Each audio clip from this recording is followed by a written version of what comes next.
a gente do bem, compassiva e solidária. Solidária porque acredita na interdependência humana e compassiva porque tem simpatia pela humanidade. Eu e a Ana Favaretto de Mundo Raspante estamos muito felizes porque em reuniões, manifestações, nós estamos recebendo muito elogio do Carcará. Claro, a gente só escolhe gente boa para vir aqui bater papo com a gente, né? Mas, então a gente quer agradecer a assistência de vocês e pedir para vocês compartilharem para que mais gente possa assistir. E antes de qualquer coisa, gente, aqui embaixo, deixa o likezinho, aciona o sininho para vocês receberem a notificação. E claro, quem puder contribuir com qualquer coisa pelo Pix, está no nome da Ninha Favaretto aí, contribuam porque nosso trabalho é voluntário, mas a gente depende de bancar a estrutura para que o Carcará aconteça.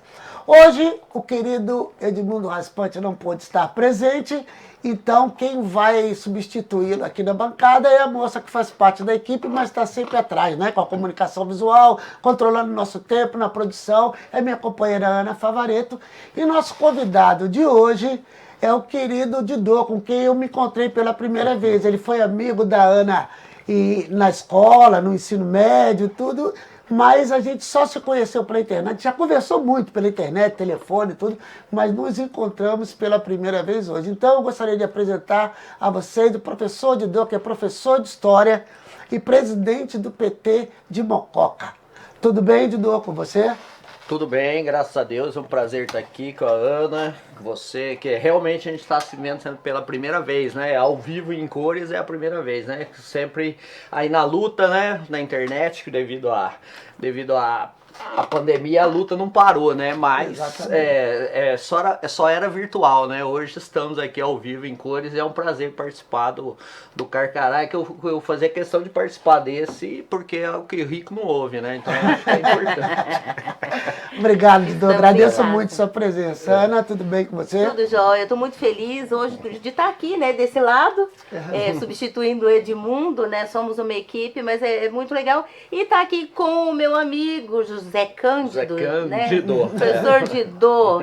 É muito feliz de saber a trajetória do Didô, um menino de esquerda. A esquerda nos uniu lá atrás e saber que o nosso amigo aqui está na luta. É verdade, estamos aí na luta. No estudo, né, que é importante, né? Infelizmente, nós temos aí um governo que não acredita na ciência, não acredita no estudo, né? É contra os artistas, contra a cultura, a educação, não à toa, né? Não é à toa, né? Então, estamos aí nessa luta, nessa batalha aí do bom combate, né?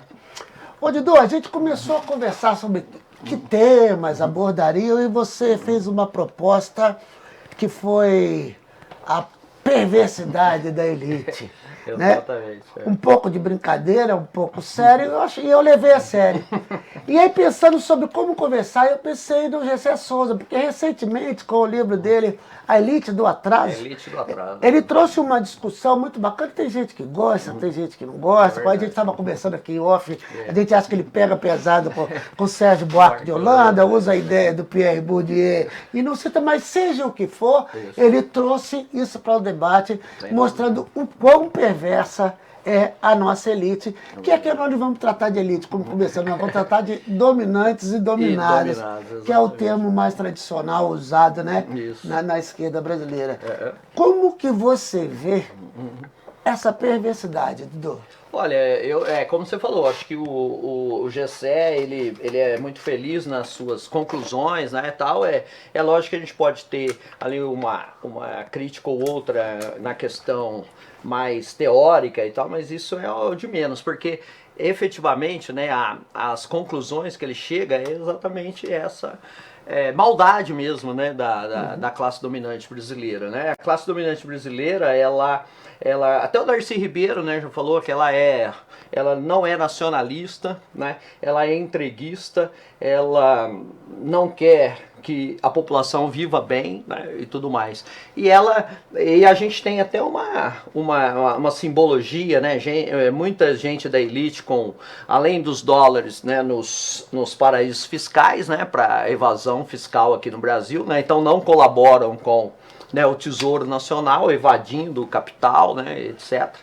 Como também tem as suas casas em Miami, né? Nada mais brega do que ter casa em Miami. Então, ou toda a Flórida, né? Não é só em Miami, né?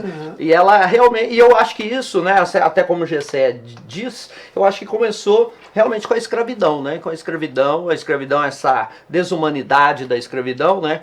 Por quê? Porque mesmo quando a escravidão era de alguma maneira dentro do imaginário aceita, né, lá nos anos ou no século XV, né, quando os portugueses recomeçaram a fazer essa escravidão na África, né, sempre houve muita violência, né, contra essas pessoas escravizadas, né. Então a elite, essa elite, ela se transforma efetivamente numa classe dominante. Por quê?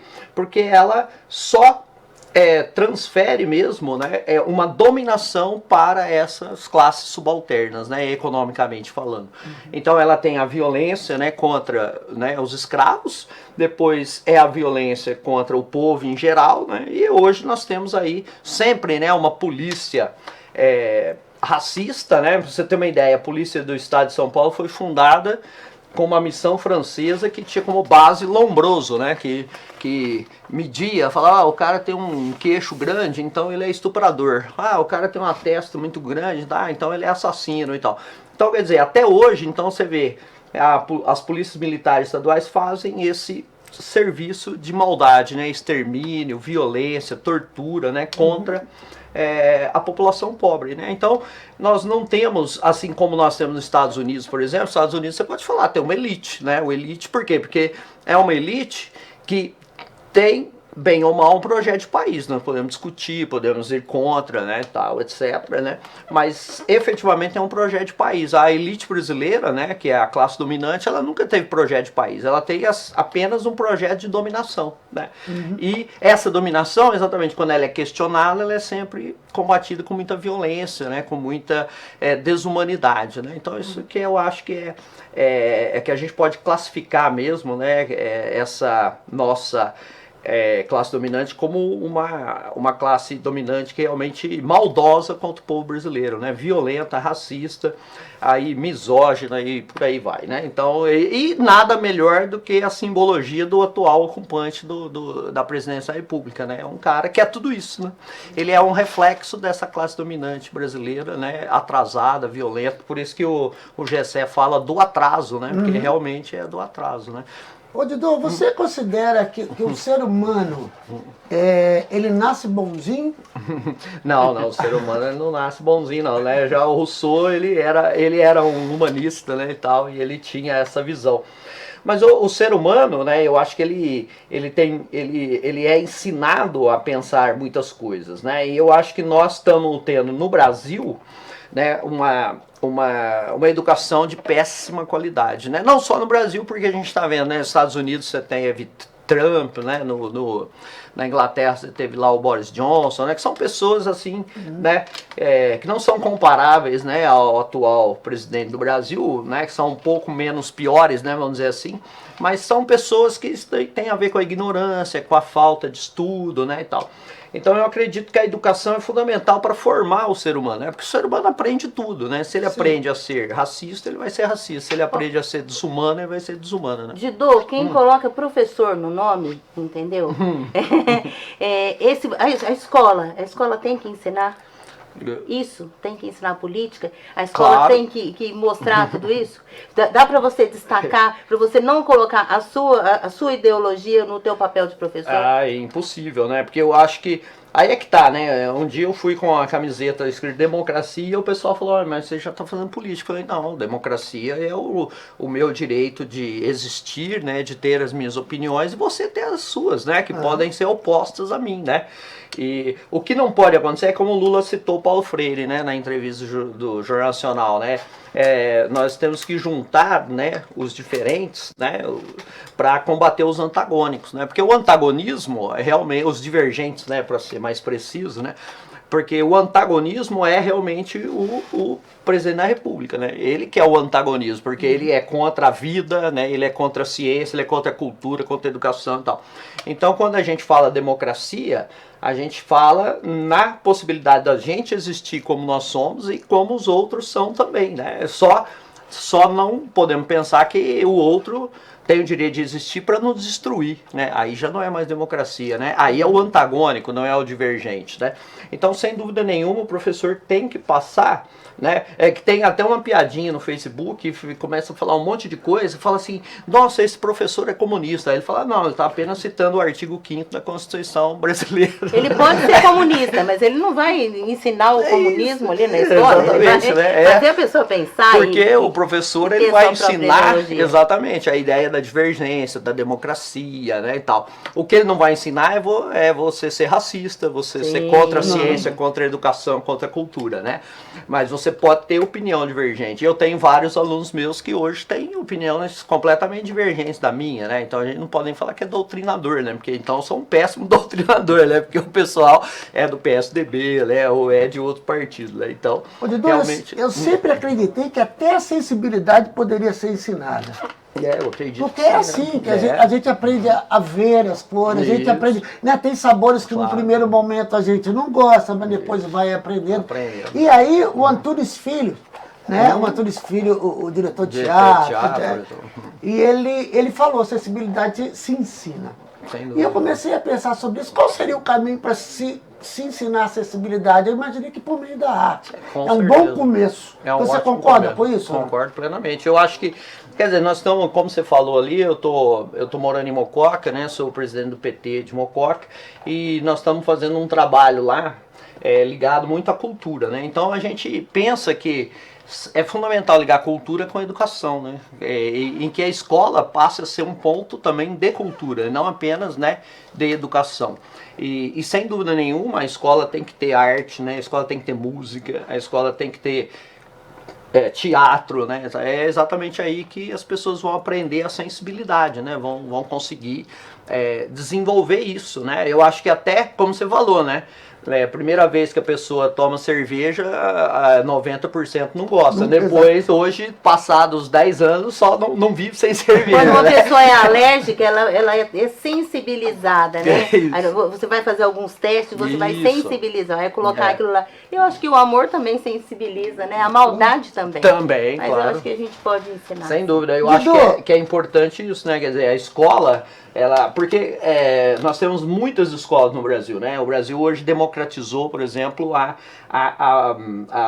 fisicamente a escola, né? Só não democratizou um bom ensino, né, para todos, né? Agora, então, eu acho que a gente tem que fazer isso, tem que começar nos municípios, né? Quer dizer, a gente tem que reforçar a sensibilidade, né, ensinar a questão do afeto, né, do amor, então é fundamental, né, isso na escola, né. Dudu, uma pergunta difícil. Nós viemos do debate, né? Acabamos de chegar no debate, foi domingo, hoje nós estamos gravando, é terça-feira. Daqueles, foram 6 candidatos, né? 4 homens e 2 mulheres. Qual você encaixaria nesse perfil do perverso? Não do perverso só do que o Bolsonaro fez, mas dessa perversidade que você vem falando. Não, sem dúvida nenhuma, né? Eu acho que o que espanta e que talvez aí a escola não tenha ensinado é exatamente a sensibilidade, né? A ideia da empatia, do amor, né? Por isso que eu acho que o Bolsonaro tem 32% das intenções de voto, né? Porque são pessoas que realmente não aprenderam. Não aprenderam, né? E estão totalmente desumanizados hoje, né? E que normalizam tudo que ele fala, né? Entendeu? Sim. Então, quer dizer, é extremamente complicado, né? Por quê? Porque se você pegar essa classe dominante brasileira, ela tem um projeto tão bem acabado que, por exemplo, quando eles fizeram a lei a lei Eusébio de Queiroz, que aboliu o tráfico externo de escravos, se eu não me engano foi no dia 4 de setembro de 1850. No dia 18 de setembro de 1850, eles aprovaram a lei de terras, né? Por quê? Porque eles já anteviam que ou os escravos iam buscar terras, os ex-escravos, né, iam buscar terra, ou os imigrantes que começariam a vir para cá. Você até colocou lá na questão da nossa pauta, né, a questão da... Então, quer dizer, essa é por isso que é perverso, né? Por quê? Porque ela já antevê coisas para que ela mantenha o seu poder. Então, quer dizer... O escravo está livre, ele vai morar onde? Onde que ele vai morar? Ele vai querer pegar minha terra. Então, o que eu vou fazer? Eu vou chegar a fazer uma lei de terras aonde a terra vai ser sempre grande, muito cara, e vou ter que pagar em dinheiro. Por quê? Porque aí o pobre, né, o ex-escravo, o imigrante que vem para cá, 99% era pobre, não vai conseguir ter acesso à terra, né? Sim. Então, essa perversidade é tão grande, né, e é por isso que a gente tem medo, né? Por quê? Porque o Bolsonaro, ele passa a ser apenas um símbolo dessa perversidade, né, dessa classe dominante, né, entendeu? Então, tudo que ele fala é o que a classe dominante... E é o que aqueles caras falaram no WhatsApp, né? Aquele grupo, grandes empresários. Né? Agora não falou nada. Agora, exatamente, que eles falam aquilo lá, o que eles falam, que pessoas podem morrer, não tem problema, né? Então é a perversidade mesmo, né? Então o Bolsonaro é a encarnação Mas da minha família aqui eu cuido, né? Isso, exatamente. Aqui, né? Eu cuido, então eu sou ótimo. Olha isso aqui, eu vou citar de onde eu peguei esse texto. Claro. É de um colega aqui de Ribeirão, professor também, o Leonardo Sacramento. Hoje, quando eu fui pensar no candidato lá, que é o garoto propaganda do Grecinho 2000, o Cebolinha da Faria Lima, o Felipe Dávila. E aí, olha só o que o Leonardo escreveu, mas é outro dado, falou de várias coisas dele. Outro dado que me chamou a atenção quando eu vi seu sobrenome, Dávila. Sim. Lembra de Garcia Dávila? Ele não chegou lá no Garcia, né? Por parte da mãe, é trineto de Elias Antônio Pacheco e Chaves, escravocrata e senador vitalício. Isso. O escravocrata casou-se com Adélia da Silva, filha de Martim Veridiana da Silva Prado, uma das famílias que mais detinham africanos escravizados no século XIX do país. E o capital inicial de sua família teve sua origem em africanos escravizados e doação de terra. As duas famílias nunca pagaram efetivamente por terra, pois ganharam antes da lei de terra de 1850 que você citou. Exatamente. É isso que me chamou a atenção também, né? Quando você colocou lá na mensagem. Exatamente. É porque esse cara, a gente ele é um símbolo também, né? Que o pessoal fez até uma brincadeira, né? Pegou aquele olho dele assim, à meia-noite privatizarei sua alma.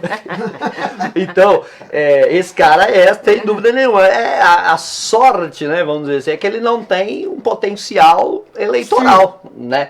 Agora, isso aí também não quer dizer nada, né? Porque o pessoal rompe com a legalidade a hora que eles querem, né? Gente, saber isso aqui, quem conhece isso que vocês estão falando, sabe fazer escolha. É verdade. Só quem aprende sabe fazer escolha. É verdade. Então, se a pessoa vai para a escola, estuda, aprende alguma coisa, ela vai saber. Essa é uma discussão muito boa, porque o Lula mesmo levantou a bola do MST, né?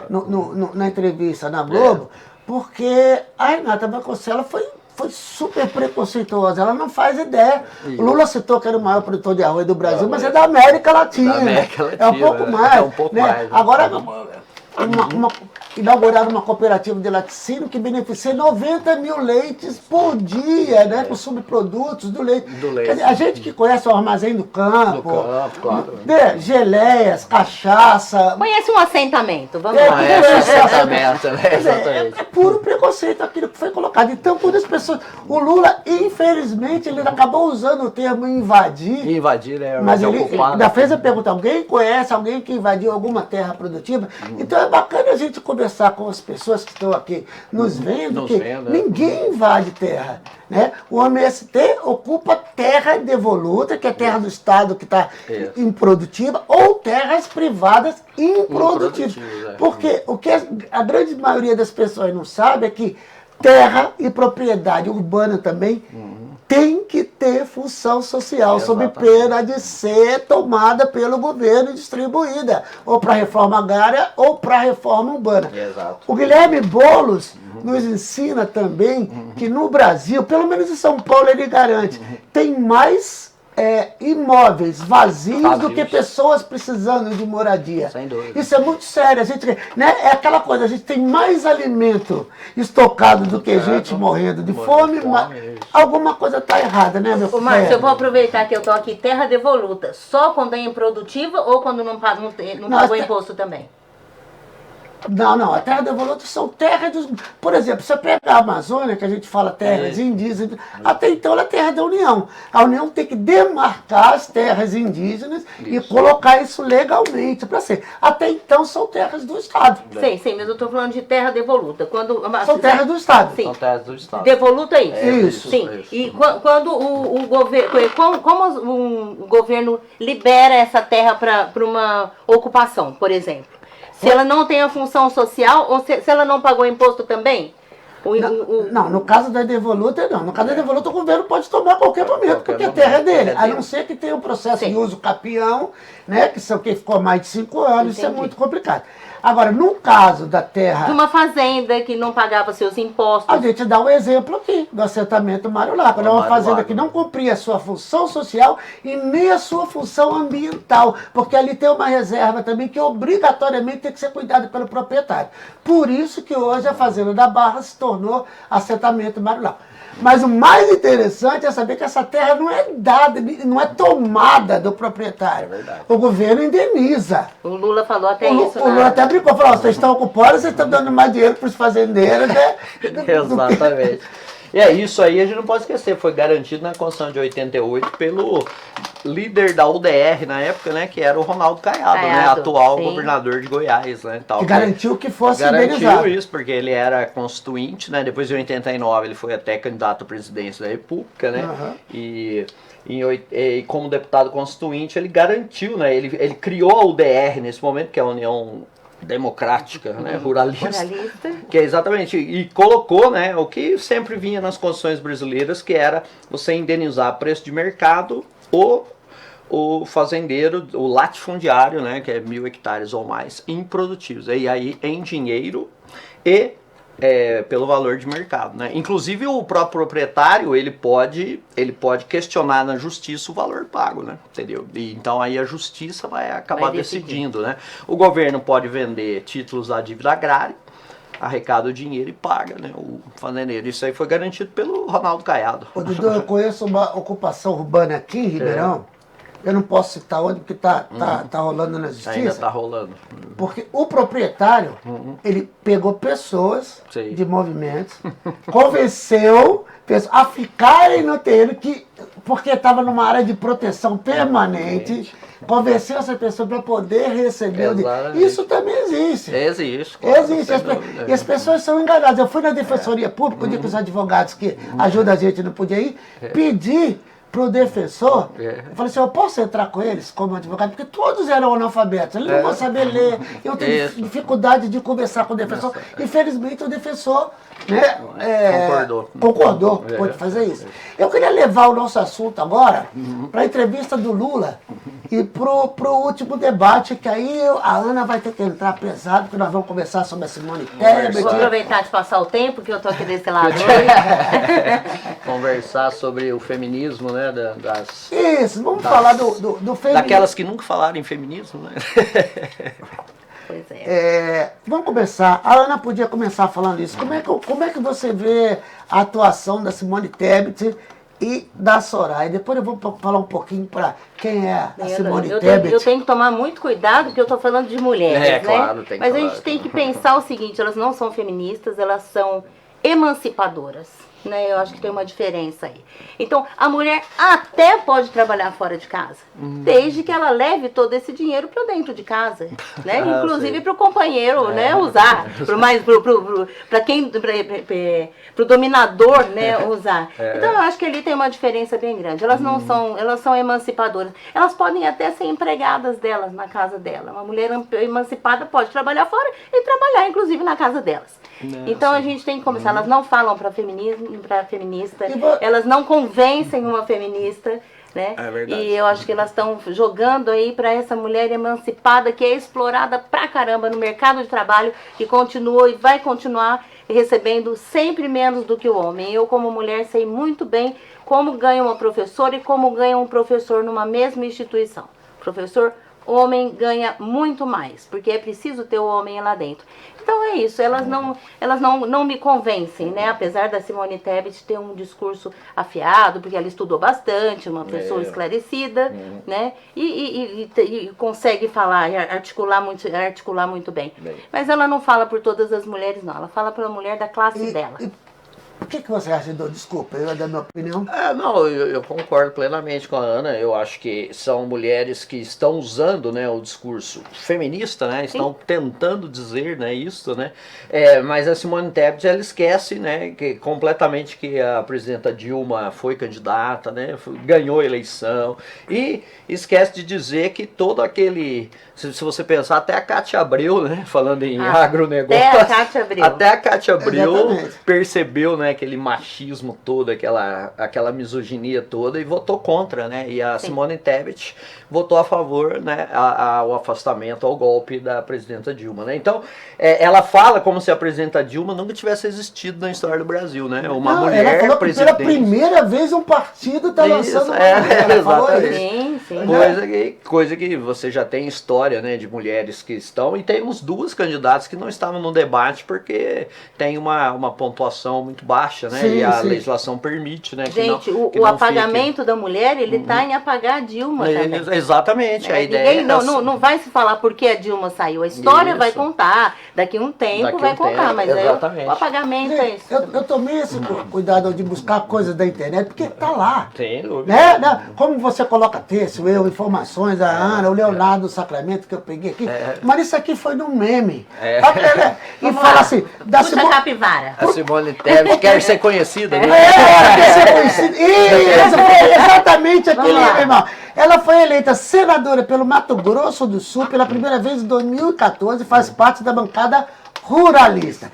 Filha do ex-senador Ramês Tebet, que a lançou na política. O principal projeto dela pede a suspensão das demarcações de terras indígenas e o pagamento de indenização a fazendeiros invasores. Por sinal, ela é dona de um latifúndio em Carapó, Mato Grosso do Sul, município conhecido pelos episódios de violência contra indígenas, e é suspeita de ser uma dessas invasoras. Quer dizer, mulher indígena não interessa para ela. Mulher indígena não é mulher? É isso? Provavelmente. Mas ela fala de uma mulher emancipada. Ela não fala de uma mulher que vai lutar pelos seus direitos. Ela conseguiu os direitos que ela tem porque ela nasceu numa família rica. Vamos pensar nisso. Sem dúvida. Né? Olha, uma mulher muito bem apessoada, muito bem trajada. Foi mandada lá para a Universidade Federal do Rio de Janeiro para fazer direito, né?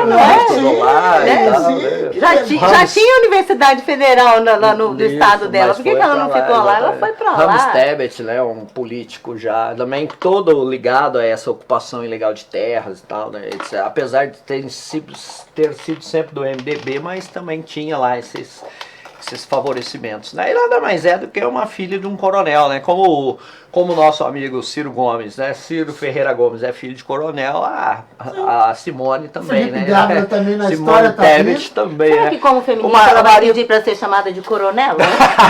Vai saber, porque agora eu sou coronelas, por favor, né? Que nem a presidenta Dilma, que era presidenta, né, e tal.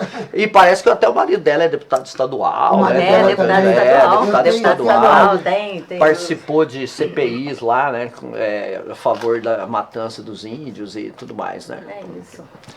Eu não sei. O marido dela é Eduardo Rocha, deputado estadual, Mato Grosso do Sul. É tão emancipada que nem usa o nome do marido. Exato, olha que maravilha. Né, gente, e o Felipe Dávila, olha que bonitinho, Ele é casado com a Ana Maria Beatriz, filha de Abílio Diniz. Eu não sabia disso, eu fiquei sabendo no seu... Ele é genro do Abílio Diniz, presidente do Conselho de Administração da Península Participações, do Conselho de Administração da BRF e membro dos Conselhos de Administração do Grupo Carrefour e Carrefour Brasil.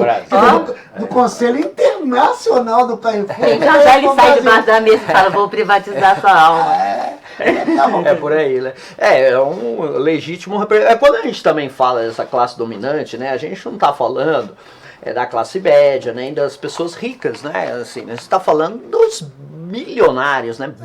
Aquele 1 a 5% da população, né? E tal. Que eu costumo brincar assim. Tem o pessoal, você lembra que a Danusa Leão falou do negócio que encontrava o porteiro dela no aeroporto, né? Para viajar para Nova York, perdeu a graça e tal, né? Então esse povo, ele não sabe que a diferença do que a gente tá falando não é quem compra uma passagem de avião e viaja, é quem vai para o hangar privativo, que tem o seu aviãozinho particular e ele vai para qualquer lugar. Inclusive já com umas malas de dólar e tal, para poder pousar nas Ilhas Virgens ali e tal. Antes de chegar em Miami, pousa lá, deposita o dinheiro no paraíso fiscal, depois vai curtir Miami lá, né? Tal, um beijo.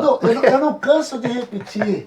Eu gosto muito do lado de lá, o Dumbo, que é um economista, né? Sim, sim. Ele é polonês, radicado no Brasil. No Brasil. Foi colega de guerrilha do nosso companheiro Edmundo aqui. Sim. Entendeu? Ele foi aposentado. Não sabia disso. E ele, se o Edmundo estivesse aqui, ia falar qual era o cognome dele sei, na guerrilha. Na guerrilha. E ele sempre faz essa conta. Quem tem $1 bilhão, entendeu? Se aplicar $1 bilhão a 5% ao ano, a metade da nossa inflação, coisa mais fácil da gente conseguir essa aplicação, ganha $137 mil por dia.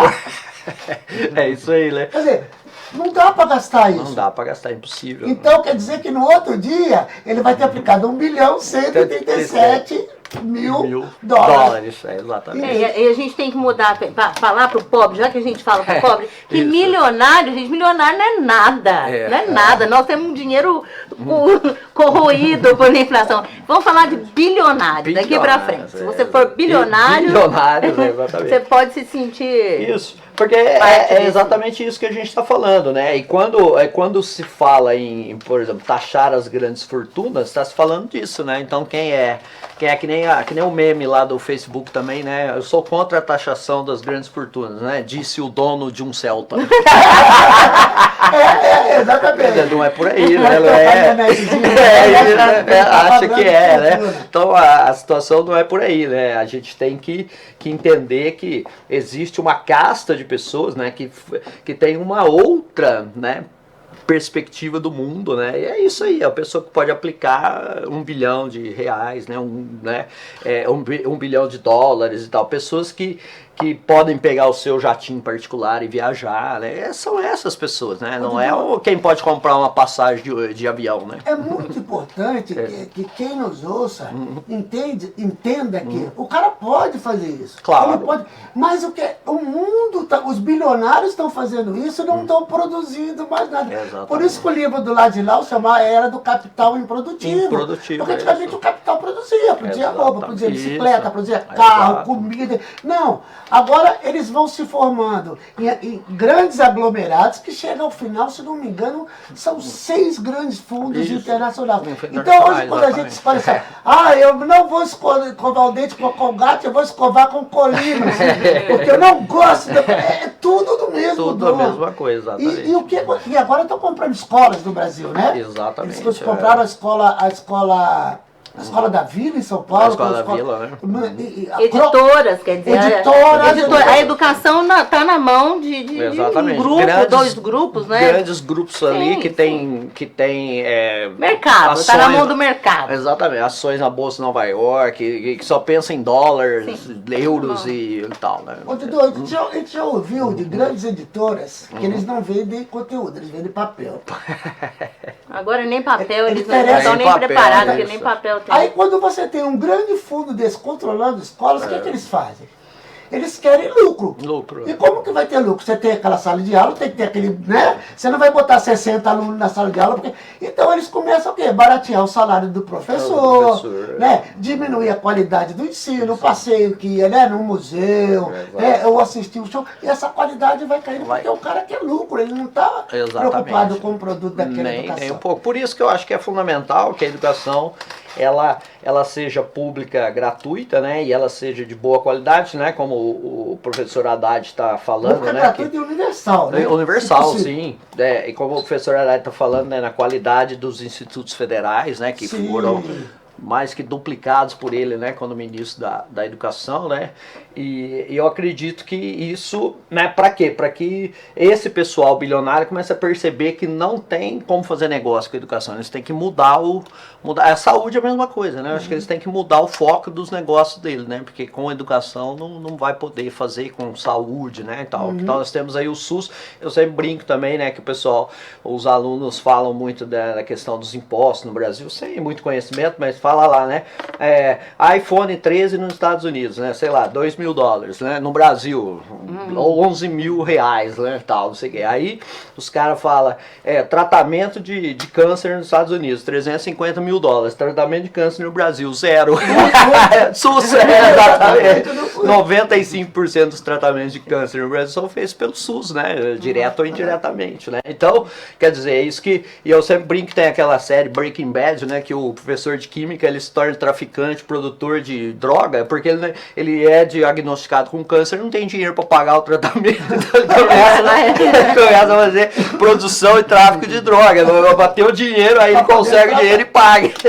E aqui no Brasil você não precisaria fazer isso, né, então você tem essa... Então por isso que eu acho que educação e saúde, né, eu acho que nada impede que você tenha iniciativa privada ali, né, entendeu? Mas aí vai chegar um momento em que eles vão ver, já que eles têm grandes negócios, eles vão perceber que ali não é um bom negócio, né? Que eles vão ter que mudar aí, né, os negócios deles e tal, né? No debate eu vi alguém falou, nós não precisamos usar o SUS, não tem ideia. Não tem ideia. Não sabe que vizinhança sanitária... Quem foi? A Soraya. Isso, a Soraya, vizinhança sanitária é SUS, você só vai no restaurante limpo porque o SUS está fiscalizando. Exatamente. Outro dia foi uma moça em casa para ver a questão lá, se tinha possível criador de mosquito, da dengue, quer dizer, é o SUS, né? Quem tá mancando a ida dela. Só o SUS que faz. Vai tomar uma vacina, é o SUS, né? Essa Exato. pessoa não se toca. Exato. E quando você tem uma doença crônica que, né, e séria, os planos de saúde não cuidam, não. Você acaba no SUS, né? Entendeu? Então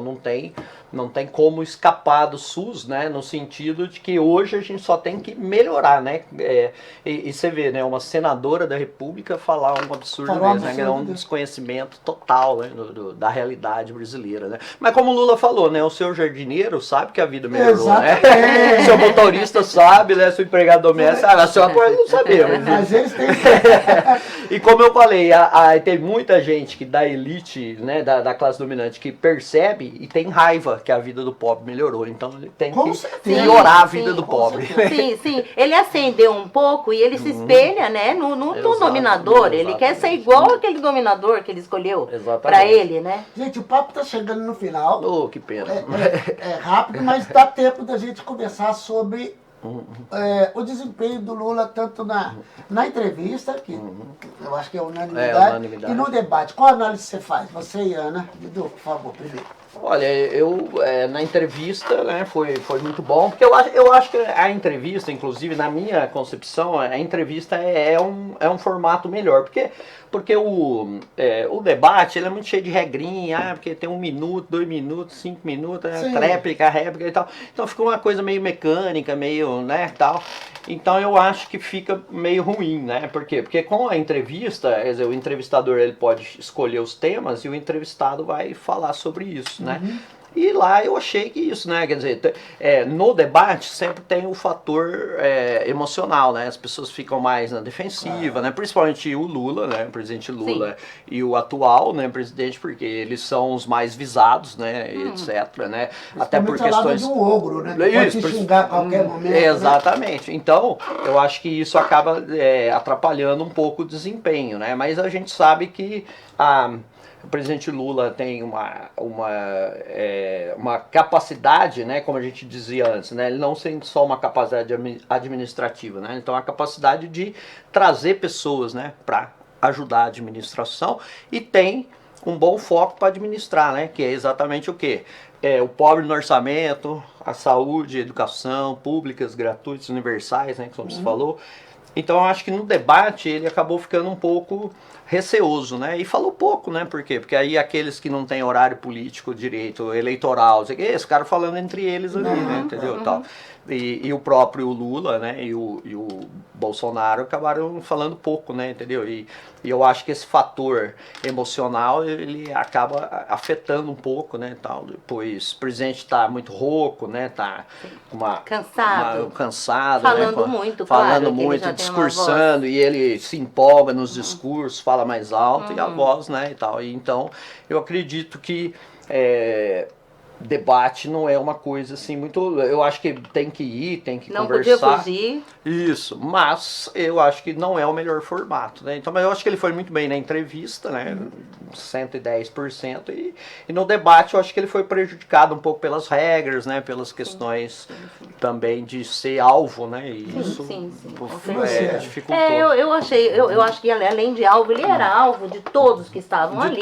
De todos, né? Acho que. E o que eu acho que em alguns momentos eu vi um Lula ali, que eu gosto daquele Lula, aquele Lula raiz, eu acho que até pela emoção, algumas vezes ele deixou, que na entrevista ele ficou mais tranquilo, ficou mais comedido. Em São Paulo, quando nós o vimos também, ele estava mais seguro, falando menos. E ali no debate eu senti em alguns momentos que eu falei, esse Lula eu gosto. Esse aí vai para o embate, né?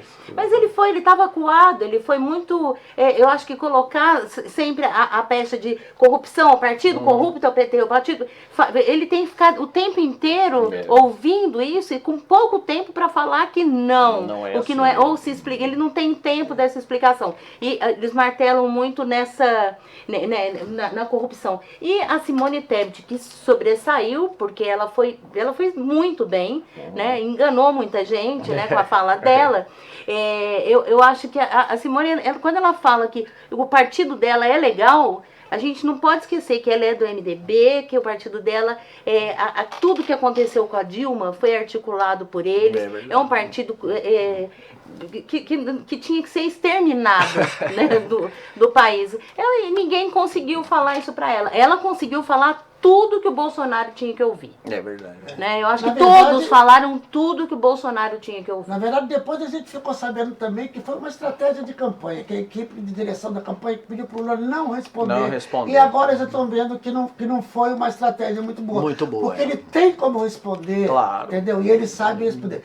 E a gente sabe que colocar o Lula num cercadinho é colocar o leão na jaula. É verdade. Se deixar ele à vontade, falar, é muito melhor, porque ele sabe o que tem que responder. Ele fez bacana, né? A performance dele na entrevista do Jornal Nacional foi muito boa. Gente, chegou o fim. Mas é uma pena. Eu quero agradecer profundamente sua presença, à disposição da Ana na última hora no Jogada de Mundo, e falar para você que ouviu, se gostou, compartilha nos grupos de WhatsApp, em todas as redes sociais, e não esqueça, gente, dá aquele likezinho, dá o toque no sininho, e se puder contribuir para que a gente possa bancar os custos dessa produção, a gente fica muito feliz. Muito obrigado pela sua audiência. E esse podcast, ele é uma realização das Secretarias de Comunicação e de Cultura do PT de Ribeirão Preto. Tem produção, comunicação visual e direção da Ana Favaretto e apoio técnico do Anderson Lima Zorê, que nunca aparece aqui, mas é a nossa alma que está lá dentro. Tá bom? Obrigado, gente.